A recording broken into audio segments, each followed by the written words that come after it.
Bonjour, donc Hugo est associé fondateur chez Nextra Partners.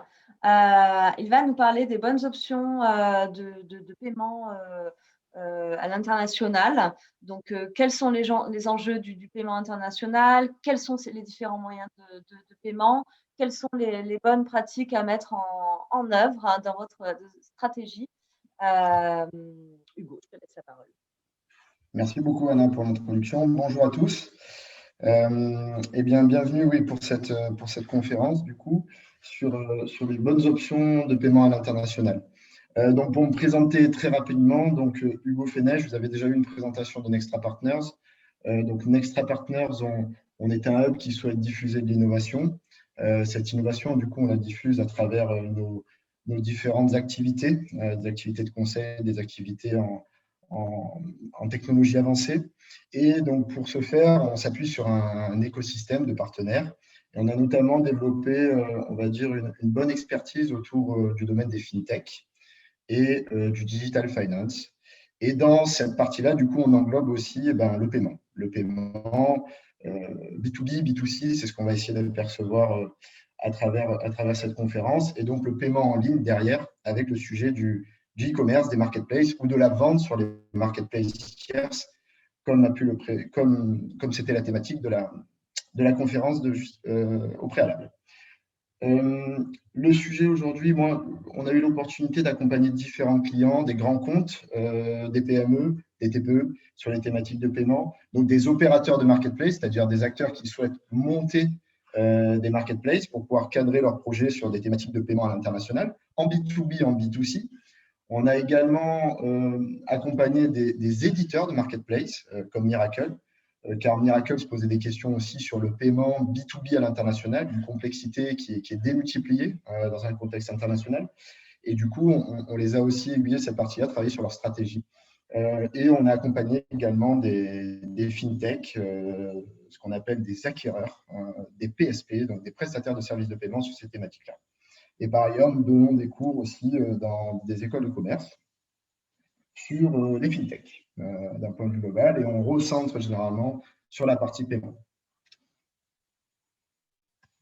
Alors, comme l'a introduit Anna, donc l'objectif, c'est de couvrir durant ces 30 minutes qui nous sont accordées ensemble, mais quels sont les enjeux du paiement à l'international, quels sont les différents moyens de paiement qui me sont offerts, et après, quelles sont les bonnes pratiques de mise en œuvre. L'objectif, c'est d'avoir un vernis sur ces différentes thématiques, et j'espère que vous aurez des questions et qu'on pourra en discuter par la suite. Alors, déjà, un premier point, ça va être en fonction de votre contexte, il va y avoir bien évidemment des enjeux qui diffèrent. Lorsqu'on monte donc une plateforme e-commerce, donc dans un process, on va dire retail pur, je vends des produits sur ma plateforme, je vais me positionner dans le monde du paiement comme un marchand, et donc je vais devoir proposer des solutions de paiement à mes acheteurs qui vont pouvoir payer sous différentes formes. Et ces fonds vont être encaissés sur mon compte bancaire in fine. Et ça, on verra rapidement les sujets là-dessus. Ensuite, on a une deuxième option, c'est l'opérateur de marketplace. Donc là, cette fois-ci, sur mon e-commerce, je ne me suffis pas uniquement que sur une activité de retail, je fais aussi de la vente pour le compte de vendeurs tiers. Et donc, la thématique de paiement se complexifie un petit peu parce qu'on va faire de l'encaissement pour compte de tiers, pour le compte de ces vendeurs. On verra le point aussi également juste après. Et ensuite, la dernière thématique, qui a été introduite par Cédric et Vincent au préalable, c'est la vente sur les plateformes tierces. Quand je vends sur des plateformes tierces, il va falloir du coup que je puisse récupérer ces fonds, in fine. Et donc là, également, dans le monde des fintech et du paiement, il existe des solutions qui peuvent vous faciliter la vente à l'international de vos produits ou de vos services. Alors, les grands principaux enjeux du paiement en ligne sont les suivants. Premièrement, ce qu'il faut bien comprendre, c'est que le paiement est lié à une zone géographique. C'est-à-dire qu'on a des banques qui s'entendent, qui construisent ce qu'on appelle un réseau d'acceptation, qui vont communiquer entre elles. Et donc, on va avoir des zones géographiques sur lesquelles va se greffer ensuite des solutions de paiement.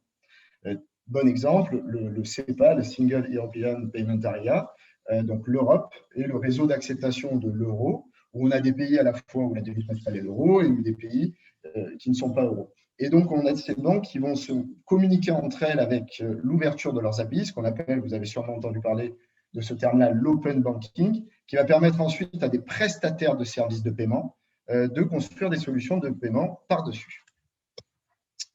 Un sujet aussi, lorsqu'on va s'adresser à du paiement international, on va traiter la thématique du multi-devise. Donc, il va falloir pouvoir proposer en B2C ou en B2B, selon la typologie de mon client et ses envies, par exemple, du réal au Brésil. Et donc là, derrière, les solutions de paiement, vous allez le voir juste après, peuvent être différentes également. Ce qu'il faut bien comprendre une nouvelle fois, c'est que les gouvernements poussent pour la dématérialisation des paiements. Donc, pour des sujets de fraude, des sujets de pouvoir aussi créer des nouvelles solutions de paiement qui attirent des solutions e-commerce demain. Et donc, c'est toute la thématique de l'open banking qui est poussée par les gouvernements. Et on va, du coup, dans les process de déploiement du paiement, on va s'atteler aussi à regarder ce point-là, parce que les solutions de paiement peuvent être matures ou non, les fintechs peuvent être matures ou non, en fonction de l'écosystème qui leur est offert dans un territoire donné. Alors, les habitudes de paiement en ligne diffèrent bien évidemment d'un pays à l'autre. On verra du coup qu'en Afrique, on va être très mobile. En France, en B2C, on va être très carte pour l'instant. Ça va être différent en Allemagne. Et donc, il va falloir aussi prendre en compte, lorsqu'on va choisir ces méthodes de paiement, sélectionner ces méthodes de paiement, d'une part, est-ce qu'on s'adresse à des clients qui sont B2B ou B2C? C'est très important, c'est un premier point. Et après, on va aussi s'atteler à construire son persona acheteur pour pouvoir derrière lui proposer la solution de paiement qui fait du sens localement. Ce qu'il faut bien comprendre aussi, on a eu plusieurs termes, PSP, banque, agrégateur, acquéreur. Ce qu'il faut juste comprendre aujourd'hui, c'est que dans la chaîne du paiement, il y a différents acteurs qui interviennent. Les prestataires de services de paiement, une nouvelle fois, sont ces fintechs qui construisent on top des solutions bancaires, des solutions de paiement en ligne. Et donc, in fine, on va avoir aussi une banque, on va avoir potentiellement un acquéreur local. Tout ça pour dire qu'il va falloir s'atteler à comprendre un minimum cette chaîne de valeur pour pouvoir derrière aussi négocier demain des solutions de paiement. Ça permet de faire la transition avec les coûts de ces solutions de paiement. Lorsqu'on parle de la carte aux US, par exemple, on va être sur un coût à la transaction qui va se compter en pourcentage de 1,5 à 5% en fonction des schemes. Quand on parle de schemes, Visa, Mastercard, Amex. Et derrière, du coup, il va falloir prendre ça bien en compte dans son business model et dans son business case, éventuellement dans sa commission que l'on va demander sur une marketplace à des vendeurs tiers. À la différence, par exemple, lorsqu'on va aller chercher une solution de virement en Indonésie, on va être à quelques centimes d'euros à la transaction. Et donc, ce qui fait qu'on va pouvoir aussi jouer sur cette commission en fonction des zones géographiques où je déploie mes solutions e-commerce ou mes solutions marketplace. Donc, à retenir, les coûts varient d'une solution de paiement à l'autre et d'un PSP à l'autre. Alors, la petite nuance, justement, en tant qu'opérateur de marketplace, qu'est-ce qui se passe? Il y a l'encaissement pour compte de tiers, qui est un enjeu majeur à considérer. Pourquoi donc? Premièrement, on a la première option lorsqu'on va déployer une marketplace. Donc, je suis opérateur, je propose un service où des vendeurs tiers viennent vendre sur ma plateforme des services ou des produits et où des acheteurs vont venir acheter ces produits. Deux solutions s'offrent à moi. La première, c'est je propose une interaction entre l'acheteur et le vendeur qui vont du coup s'entendre sur le paiement de la transaction offline. Et après, je vais devoir m'atteler à récupérer la commission qui m'est due pour l'exploitation de ma plateforme en tant qu'ici opérateur de marketplace. Ça, c'est la première solution. La deuxième solution, donc là, on était sur option 1 totalement hors ligne.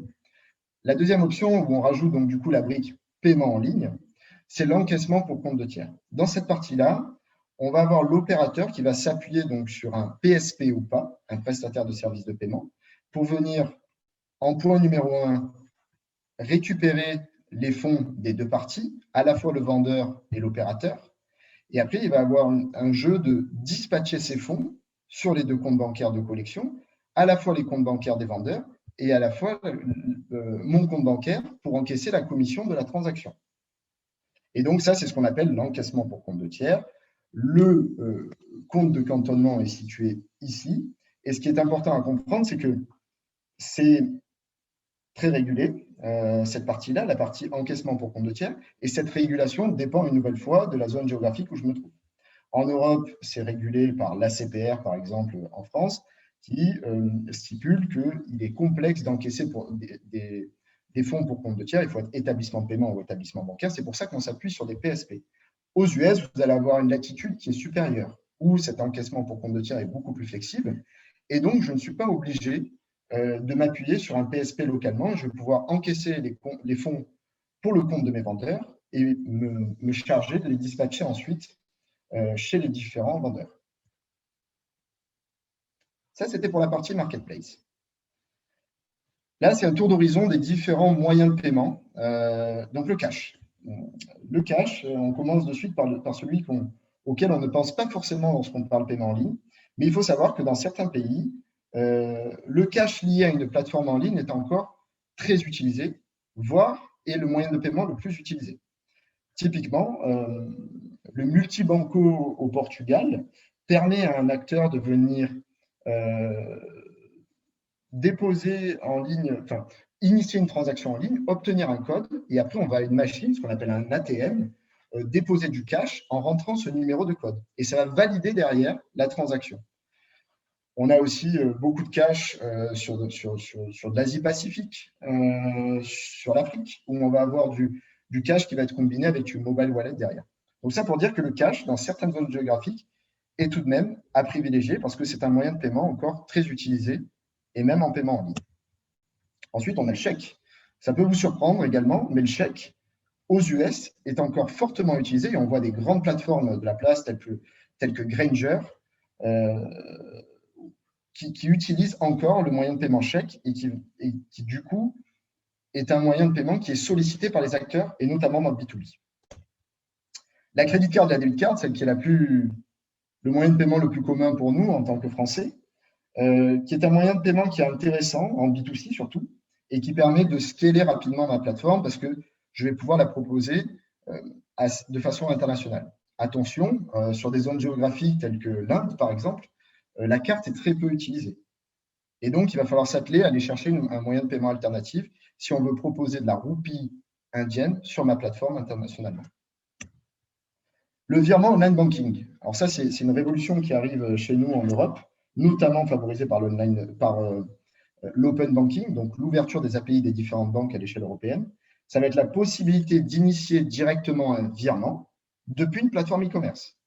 Donc, je me connecte, je fais mon parcours d'achat, je mets au panier. Au niveau du checkout, on va me demander mes identifiants bancaires qui vont me permettre de valider ma transaction. Donc ça nous paraît assez exotique pour nous, mais ça existe depuis des années en Corée, en Indonésie, en Inde. Et ce système de paiement est arrivé en Europe avec des acteurs notamment comme Bankin. Et Cdiscount a lancé en février ce moyen de paiement sur sa plateforme. Le prélèvement. De la même manière pour nous, Français, c'est un moyen de paiement qui paraît un peu exotique. Sur un parcours client en ligne, on l'utilise chaque mois, le prélèvement, pour payer nos factures d'électricité, par exemple, ou d'eau. Mais en Allemagne, par exemple, c'est fortement utilisé le prélèvement, que ce soit en B2B et en B2C.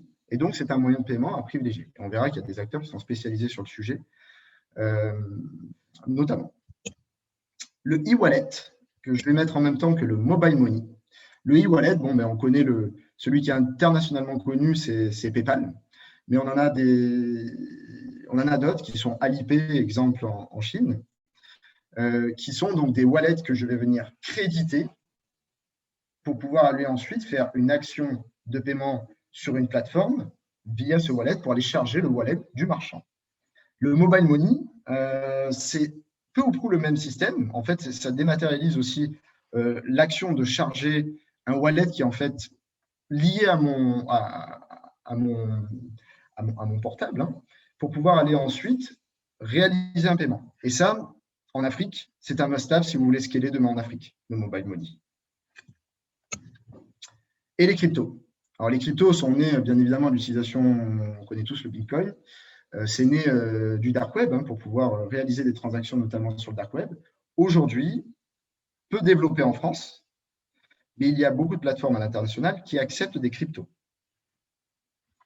Donc, c'était important aussi de mentionner dans les différents moyens de paiement. Donc là, vous avez un panorama global des différents moyens de paiement qui peuvent être offerts sur une plateforme e-commerce ou marketplace. Alors, on en a cité quelques-uns, mais j'ai voulu les remettre ici. C'est quelques exemples exotiques pour nous Français. Donc, le multibanco au Portugal. Une fois, j'ai un code. Avec ce code, je vais aller à l'ATM. Je vais déposer mon cash et la transaction va être validée. Je vais pouvoir, par exemple, acheter un produit sur une plateforme. YouPay, donc là, on est sur un mobile money, donc très, très utilisé au Sénégal, par exemple, ou en Grèce. YouPay est également déployé en Grèce. Et donc, c'est la possibilité de recharger un wallet, soit avec du cash, soit avec un virement, pour pouvoir aller ensuite faire ma transaction sur une plateforme tierce. Le online banking, on en a parlé, c'est le fameux virement initié en ligne. Donc, il faut vraiment savoir qu'en Indonésie, on se balade en ligne sur une plateforme, on valide, on met au panier. Et derrière, on va valider mon panier et je vais décrocher sur ma plateforme bancaire au moment où je vais cliquer sur payer. Et je vais juste avoir à rentrer mes identifiants bancaires pour valider la transaction. Là, volontairement, j'ai mis WeChat Pay en Chine, mais pas que, parce qu'aujourd'hui, on voit de plus en plus de plateformes, et notamment des plateformes françaises, qui commencent à accepter le WeChat Pay. WeChat Pay permet la gestion de multidevises, donc on peut à la fois faire du paiement en euros, mais surtout à la base, c'était pour le RMB. Un dernier exemple, c'est le Boleto Bancario au Brésil. Si vous souhaitez demain lancer une plateforme au Brésil, en B2C ou en B2B, il sera nécessaire de s'intéresser à ce moyen de paiement. Moyen de paiement assez similaire au multibanco, on voit la proximité culturelle derrière, qui est de pouvoir charger, du coup, je vais obtenir un code et je vais pouvoir soit finaliser ce code via ATM, donc je vais à une borne finaliser mon Boleto Bancario, ou je vais aller à ma banque, pouvoir déposer des fonds pour valider mon numéro Boleto Bancario. Et donc, ce qui est important de comprendre ici, c'est qu'il faut s'atteler sur chaque zone géographique à identifier les moyens de paiement qui font du sens par rapport à ma cible, une nouvelle fois. Attention, les moyens de paiement peuvent être différents du B2B du B2C. En France, parler de paiement par carte en B2B n'est pas forcément pertinent. On va plutôt parler de virement, on va parler de prélèvement, on ne va pas parler de paiement par carte.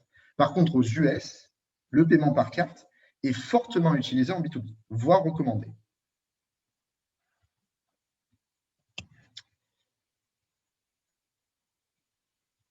Là, ce qu'on a voulu représenter, qu'est-ce qu'un PSP?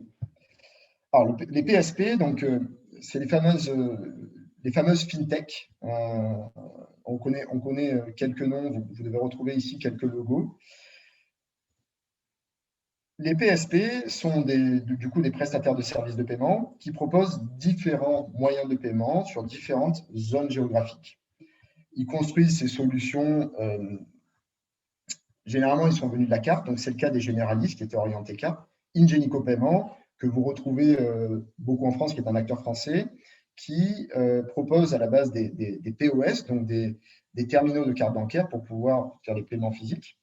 Mais derrière, ils ont développé tout un panel de solutions de paiement en ligne, mais cela reste quand même des acteurs très carte à la base, qui aujourd'hui se diversifient notamment sur les méthodes de paiement alternatives, donc tout ce qui est hors carte, et qui vont également sur des sujets comme la marketplace, des services autour de la marketplace, etc.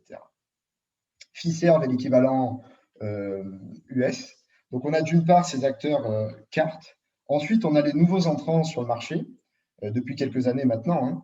Bon, on a Adyen, Stripe. Vous avez peut-être vu l'actualité côté Stripe, une levée de fonds de 600 millions de dollars, avec une valeur à plus de 90 milliards de dollars.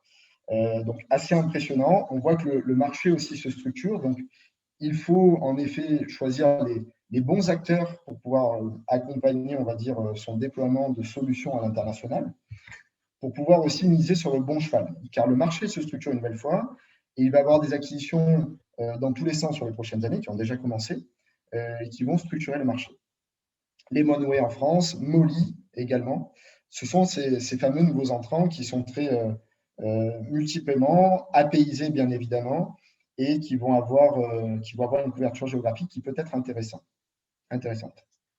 Ensuite, on a les spécialistes d'un type de moyen de paiement. On parlait tout à l'heure du prélèvement, typiquement GoCardless est le leader du prélèvement à travers le monde. Il propose à la fois du prélèvement au UK, donc ça s'appelle le BACS au UK, le SEPA Direct Debit en Europe, le ACH aux US, etc. Donc, ils sont vraiment spécialistes du prélèvement. Et donc, lorsqu'on est sur un business où on va avoir une activité et des services, ce qu'on va appeler récurrents, hein, du recurring business, il sera très intéressant de pouvoir proposer en ligne du prélèvement, qui est un moyen de paiement eh bien, sur lequel, en fait, l'acheteur vient valider une fois l'acte d'achat et chaque mois, on va venir le prélever automatiquement pour les transactions qu'il aura pu réaliser ou les services qu'il aura commandés sur votre plateforme tierce. Les acteurs locaux, donc très rapidement, c'est des acteurs vraiment qui sont spécialisés sur une zone géographique. Donc, Doku, c'est pour l'Indonésie. EBS est une filiale d'Ingenico qui est située en Inde. Il sera intéressant parfois dans certaines zones géographiques pour offrir la méthode de paiement locale qui fait du sens, de s'adresser à ces acteurs-là. On a ensuite des nouveaux acteurs qui se spécialisent sur les zones des pays émergents. Typiquement, PayU en est le bon exemple. AsiaPay sur la zone Asie-Pacifique. Alternative Payment, ça va être toutes les solutions de paiement hors carte qui sont proposées avec des acteurs comme celui-ci. Dernier, c'est les fintechs spécialisés. Donc là, derrière, on en a cité 3, Limonetic, MangoPay et Webhelp. Limonetic, c'est une fintech qui est agrégateur de PSP. Donc, ne processe aucune transaction et vont dans une zone géographique décharger le marchand, c'est-à-dire vous demain, peut-être, ou vous actuellement, décharger le marchand d'aller connecter la solution de paiement qui fait du sens localement. Donc, typiquement, Limonetic va aller connecter Doku localement pour votre compte. Et donc, vous avez un tuyau qui part vers Limonetic qui vous permet d'adresser plusieurs PSP dans le monde. Derrière, on a souhaité aussi citer Webhelp, qui est spécialisé, on connaît très bien Webhelp, qui existe depuis une trentaine d'années, spécialisé sur toutes les activités d'offshoring et de support à la base. Il existe aussi une filiale qui s'appelle Webhelp Payment Services, et ils sont spécialisés sur l'order to cash, donc très B2B. En plus d'offrir des services de paiement, ils offrent également un ensemble de services comme le recouvrement des virements ou du paiement à échéance, lorsqu'on va proposer donc des échéances de paiement, par exemple à 30 jours, dans un monde B2B. Webhelp va être en charge aussi de réaliser des activités de recouvrement, d'assurance crédit, de scoring des acteurs. Et donc, ils ont développé tout un panel de services additionnels dédiés notamment au B2B. Ils adressent aussi le B2C, mais leur cœur de métier, là où ils sont forts, c'est B2B. Qui est très intéressant. Ils offrent aussi, par exemple, des services de white label invoicing, donc de facturation pour le compte du marchand ou de l'opérateur de marketplace, pour le compte des vendeurs. MangoPay, on a souhaité mettre, car ils étaient aussi, c'est un acteur qui est notamment spécialisé sur les activités paiement marketplace. Une nouvelle fois, pas tous les acteurs sont établissements de paiement ou établissements bancaires et donc peuvent proposer le service d'encaissement pour compte de tiers. MangoPay en est un, avec un panel de services additionnels autour de cela. Et donc, c'est pour ça qu'on a souhaité le citer ici. Le réflexe que l'on a généralement quand on se lance sur le paiement, déjà, c'est un sujet que l'on prend un petit peu sur le coin de la table. Hein, quand on démarre l'aventure du paiement, on se dit, bon, c'est ce qui viendra en dernier sur ma plateforme. Pas que, on le verra juste après, parce qu'il est important de considérer l'ensemble des services sur la chaîne de valeur, premièrement. Et généralement, le réflexe de tout marchand ou d'opérateur de marketplace, c'est je vais contacter ma banque et ma banque va me proposer une solution. Donc c'est une réalité. Les banques ont des services de paiement, mais ce n'est pas le cœur de métier d'une banque. Donc, généralement, les banques s'appuient sur des acteurs en marque blanche pour pouvoir proposer ces services. C'est de moins en moins vrai. Il y a des banques qui proposent des services autour du online banking aujourd'hui. Citibank est à la pointe sur ce type de technologie. Mais historiquement, ce n'est pas le cœur de métier des banques. Et donc, les banques vont s'appuyer sur ces PSP pour proposer, in fine derrière, des solutions de paiement aux marchands et aux opérateurs de marketplace. Donc, il est important dans le benchmark, le choix de la solution que vous allez faire demain, d'à la fois consulter votre banque à titre d'information, mais surtout se rapprocher du bon PSP qui fait du sens en fonction de votre stratégie, bien évidemment.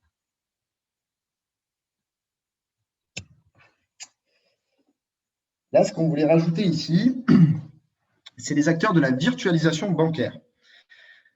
Donc, peut-être que vous connaissez certains d'entre eux si vous avez déjà commencé à vendre sur des marketplaces tierces. Donc, c'est des acteurs qui proposent des services d'ouverture de virtual account. À l'international, on va plutôt parler de virtual account, ou c'est des services d'IBANisation. Donc, c'est la capacité d'ouvrir des comptes bancaires pour des vendeurs ou des marchands afin de proposer des services. Donc, typiquement, si on prend l'exemple de Payoneer, Payoneer offre la possibilité, tout à l'heure, on avait l'exemple d'un vendeur chinois sur la plateforme Amazon. Payoneer va permettre à un vendeur chinois d'ouvrir un compte bancaire localement en Europe, ce qui va permettre aux vendeurs chinois d'encaisser des fonds en euros en Europe pour pouvoir ensuite, lui, se charger de transférer ses fonds sur son compte bancaire en Chine. Donc, Payoneer est un exemple. Amazon travaille avec Hyperwallet, tous les acteurs de la place en fonction des zones géographiques. Bien évidemment, une nouvelle fois, ces acteurs ne couvrent pas toutes les zones géographiques. Ils ont dans leur panel 30, 20, 40, 60 pays couverts. Et donc, il est important de déceler les bons partenaires lorsque vous allez vendre à l'international de la virtualisation, ce qui peut faciliter, vous, l'encaissement de devises locales dans les pays.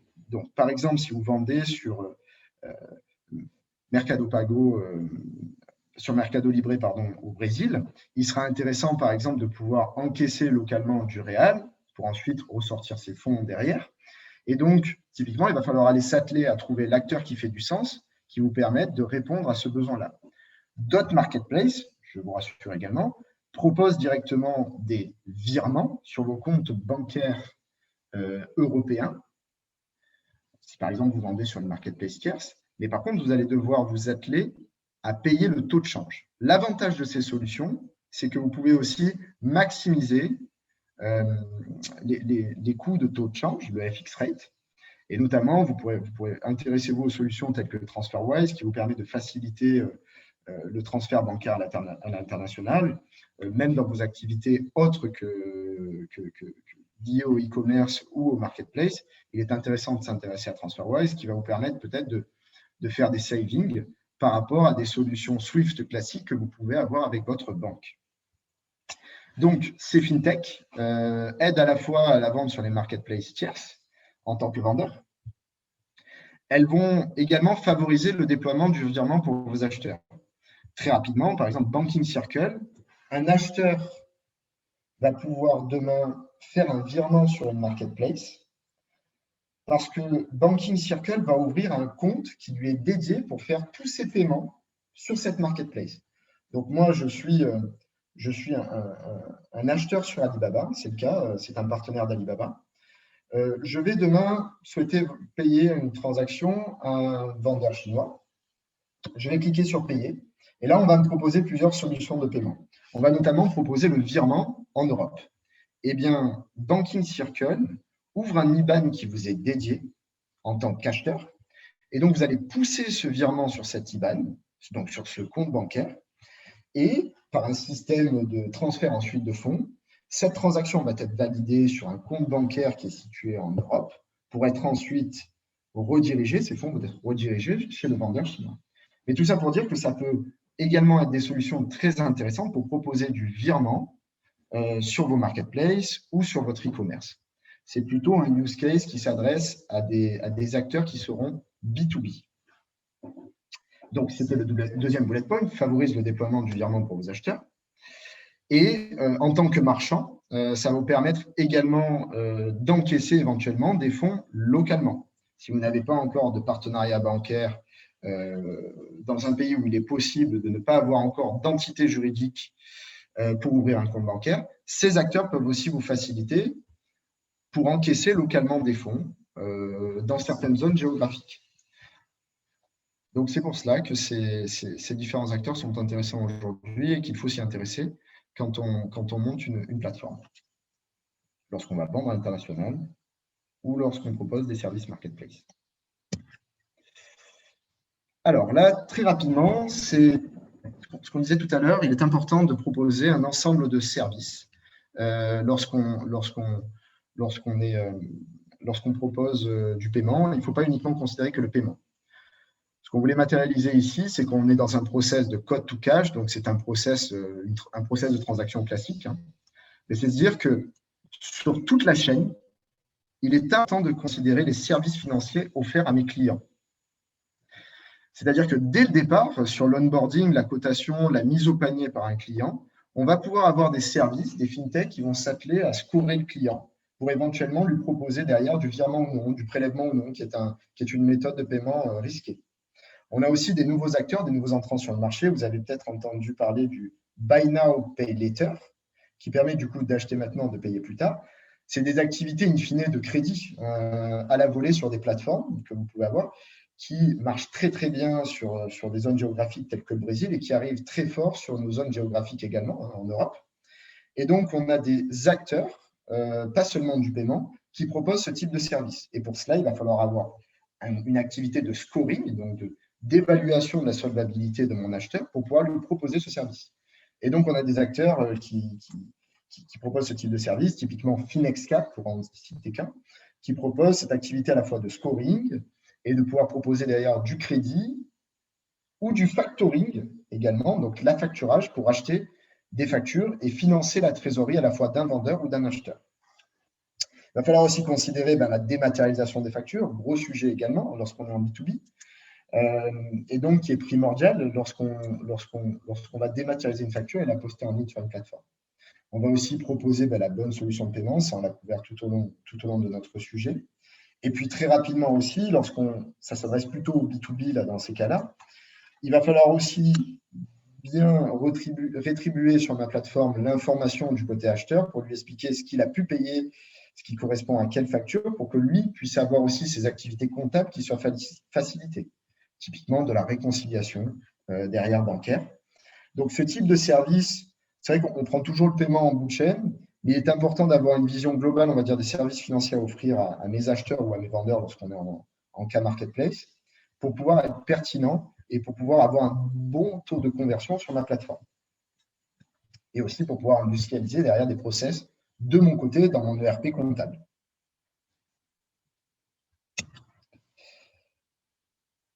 Pour résumer un petit peu, donc les bonnes questions pour sélectionner les services de paiement et les services financiers d'une manière générale, c'est toujours se reposer la question, comme quand on déploie un nouveau produit ou qu'on construit sa stratégie, c'est qui achète mes produits une nouvelle fois?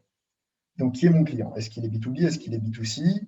Est-ce que c'est un B2B d'une grande organisation? Est-ce que c'est plutôt des TPE, des artisans? Donc, c'est ça qui est vraiment important à comprendre pour pouvoir après définir les bonnes solutions de paiement. Dans quelle devise soit-il payé? Typiquement, dans la métallurgie ou l'aéronautique, même si on est sur le déploiement d'une marketplace à l'international ou d'une plateforme à l'international, proposer uniquement le dollar ou l'euro sera suffisant. Lorsqu'on s'adresse plutôt à des acteurs locaux, même B2B, il va falloir proposer la devise locale. Donc, c'est une nouvelle fois remettre en perspective qui est mon acheteur, dans quelle devise souhaite-t-il payer. Après, quel moyen de paiement utilise-t-il offline, ou sur d'autres plateformes tierces? Ça, c'est important de le comprendre. Où est situé son compte bancaire? Ça, c'est très important aussi également. Alors, on n'a pas toujours forcément la réponse, mais lorsqu'on sait dans quelle devise il paye, généralement, on a une bonne idée de où se situe le compte bancaire.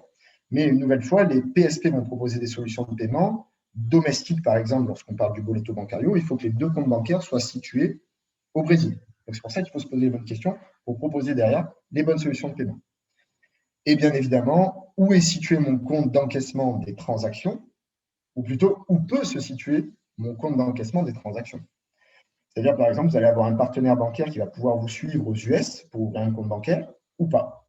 Et ça, donc, c'est des questions qu'il faut se poser pour après dessiner derrière des bons scénarios et choisir les bonnes solutions derrière. Vous pourrez toujours avoir recours à des solutions de virtualisation, d'IBANisation, comme on a présenté juste avant, en cas de besoin. Voilà, on arrive au bout de la présentation qui se voulait flash et sur laquelle on a tenté de couvrir un petit peu toutes les grandes thématiques qui se posent et les problématiques qui se posent. Donc, si vous avez des questions, c'est le moment. Si vous avez des questions, effectivement, n'hésitez pas à à les poser. S'il n'y en a pas, Hugo, peut-être, est-ce que tu pourrais nous donner, alors c'est pas prévu, hein, je ne sais pas, mais un petit cas d'école concret rapidement sur peut-être une entreprise ou un client que tu as accompagné justement dans ce choix des bonnes options à l'international. Je ne sais pas Oui, si, très bien. ouais, ça peut être intéressant, voilà, d'avoir un petit cas. Voilà, on a encore 5 minutes, donc je pense que c'est pas mal de finir effectivement là-dessus. Oui, tout à fait. Donc typiquement pour un acteur du shipping sur un sujet B2B qui a lancé une plateforme e-commerce, donc là on n'était pas sur la marketplace, ils ont aussi basculé sur la marketplace. On s'est attelé eh bien, à définir déjà la stratégie, de savoir donc du coup comment on peut proposer du paiement à des clients finaux dans le monde du shipping. Donc, un monde qui se digitalise, mais ce n'est que le début, on va dire, de la digitalisation dans le monde du shipping. Euh, donc, il a fallu s'atteler à définir quelle était la stratégie de déploiement, euh, lancer, on va dire, un cahier des charges aux différents prestataires de services de paiement qui faisaient du sens pour pouvoir sélectionner le bon, présenter cette stratégie et du coup déceler quelles étaient les bonnes pratiques de mise en œuvre. Les bonnes pratiques de mise en œuvre sont déjà de regarder localement s'il est possible de monter une entité juridique si elle n'existe pas, quelles sont les contraintes derrière. Si ce n'était pas possible, du coup, de trouver des alternatives à cela. On est parti sur le use case du paiement local dans la devise locale, qui a demandé du coup pas mal de réflexions et tout un process, on va dire, de choix de la bonne solution de paiement. Une nouvelle fois, c'était de dire, bon, qui est mon acheteur? Donc, on mène une enquête auprès des acheteurs connus. Est-ce qu'ils ont une appétence pour passer sur du en ligne, bien évidemment au niveau du paiement, ou est-ce qu'ils préfèrent du coup continuer à payer hors ligne? Quelles sont les bonnes méthodes de paiement qui font du sens? Ensuite, par rapport à cela, on est allé chercher, puisqu'on avait plutôt un système limonétique agrégateur, on a benchmarké localement dans certains pays quels sont les bons PSP qui proposaient la bonne solution de paiement par rapport aux envies des acheteurs. À la suite de ça, il faut contractualiser aussi. Donc là, il y a toutes les questions légales qui se posent et de pouvoir réussir à avoir aussi un contrat type. Ça, c'est fortement recommandé d'industrialiser un petit peu la partie contrat. Donc, venir avec un contrat auprès des PSP permet d'avoir du poids dans la négociation d'une part et également de pouvoir aller beaucoup plus vite sur son déploiement de sa solution parce que le risque derrière, c'est qu'après la partie contractuelle juridique puisse poser problème et puisse aussi vous ralentir dans le déploiement de vos solutions à l'international. Et donc ça, c'est vraiment un biais, ce qu'on a rencontré. On a corrigé le tir en industrialisant un peu plus la partie contractuelle, mais c'est vraiment pas à mettre de côté. Et après, derrière, quand on est dans des process, on va dire, de déploiement IT, j'ai envie de dire, assez classique, on peut retrouver dans un projet e-commerce, c'est-à-dire qu'il faut s'atteler à tester la solution en amont avant de la déployer, parce qu'on parle quand même de monétique, de transactions, de flux. Et puis, une nouvelle fois, il n'y a rien de plus frustrant pour un acheteur ou un vendeur sur une marketplace d'avoir un échec au niveau du paiement. D'une part, on peut être affolé parce que la page de paiement crash au moment où je suis en train de payer. Bon, ça me fait peur. Donc, il faut bien s'atteler, comme dans tout projet informatique, j'ai envie de dire, à bien tester sa solution avant de la mettre en production, vérifier que tout va bien. Et c'est pour ça qu'il faut choisir le bon acteur. Moi, le petit conseil que j'ai derrière, c'est s'il n'y a pas la capacité, on va dire, de se faire accompagner de bout en bout ou de s'épauler dans ses équipes et son organisation avec un acteur dédié au paiement, hein, comme on peut en avoir dans certaines organisations. Lorsqu'on parle de pure player, il y a des employés dédiés, on va dire, au paiement dans les organisations. Si on n'est pas en capacité de pouvoir le supporter au départ, ce qui est tout à fait normal, c'est aussi de pouvoir choisir un acteur qui propose un accompagnement étroit. On a des acteurs qui sont plutôt apaisés, on vient, on prend le produit sur étagère. Il y en a d'autres qui proposent un accompagnement. Et si on n'a pas la possibilité de l'avoir, il faut vraiment s'atteler à regarder cette partie-là de leur proposition. Merci Hugo. On a une question de Camille pour la société Pronim qui demande si voilà, il y a un intérêt à proposer à PayPal pour un site e-commerce dont les acheteurs sont pour la plupart français. Alors, si on est sur du B2C, Je n'aurai pas tous les pourcentages, on va dire, d'appétence d'achat en France de tête. C'était plutôt international sur certains pays spécifiques. Si on est en B2C, PayPal fait du sens. Tout à fait, parce que on voit de plus en plus que PayPal a des propositions de cagnotte, de services additionnels, donc de plus en plus d'acteurs et de consumers vont sur PayPal. Et donc, on top, on a la possibilité de proposer la solution de paiement. En B2B, je ne le recommande pas parce que d'une part, c'est peu utilisé en B2B et car PayPal en B2B coûte très cher. On va dire le mouvement de PayPal à PayPal coûte 0, tout va bien jusqu'ici. Quand on va vouloir sortir les fonds pour les rapatrier sur son compte bancaire, les frais de transaction peuvent être très élevés. Donc, soit dans le modèle Pronim, on a la possibilité de les supporter. Pourquoi pas le proposer si le PSP là, si ce n'est pas plus compliqué à déployer, pourquoi pas. Mais il faut s'attendre à des frais de transaction qui sont très élevés, qui peuvent aller de 2 à 4%. J'espère que ça répond à la question. N'hésitez pas à interagir si vous voulez rebondir dessus. Nous avons d'ailleurs aussi une question de Mélanie Gagnon pour MGSI. Mélanie, vous nous entendez? Je vais être sûre de bien poser votre question. Donc, si vous souhaitez la poser directement, n'hésitez pas. Oui. On vous écoute, Mélanie. Oui, mais en fait, vous avez parlé qu'on pouvait ajouter le transfert bancaire directement sur notre site e-commerce et que la personne pouvait se connecter et entrer ses informations. Donc, est-ce que comment ça fonctionne exactement? Parce que nous, on a ajouté le paiement bancaire, mais vraiment juste en donnant nos coordonnées bancaires là, pour faire le virement par la suite. Très clair, merci beaucoup pour la question. Donc, on a deux possibilités sur le virement, le transfert bancaire. Soit on l'a offline, comme vous l'avez proposé. Donc, je mets à disposition, voici mon IBAN, voici mes coordonnées bancaires. Merci de nous faire le virement immédiatement, dans 30 jours. Tout dépend des échéances de paiement derrière. Donc, ça, c'est ce que vous proposez. Il y a des acteurs, une nouvelle fois spécialisés, qui vous permettent de bien réconcilier les transactions. Quand elles arrivent sur votre compte bancaire, ils font attention qu'elles soient bien arrivées. Ils vous le signalent par des notifications push. C'est peut-être ce que vous avez déjà. Ou sinon, derrière, tout dépend de la zone géographique.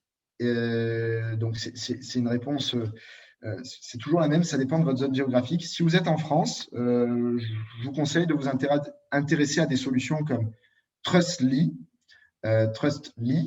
ou encore Bankin, donc sans loger à la fin, qui arrive du coup sur ce qu'on appelle l'online banking, donc le virement initié en ligne et on reste sur la plateforme e-commerce, c'est-à-dire qu'on n'a pas une action offline, comme vous l'avez précisé.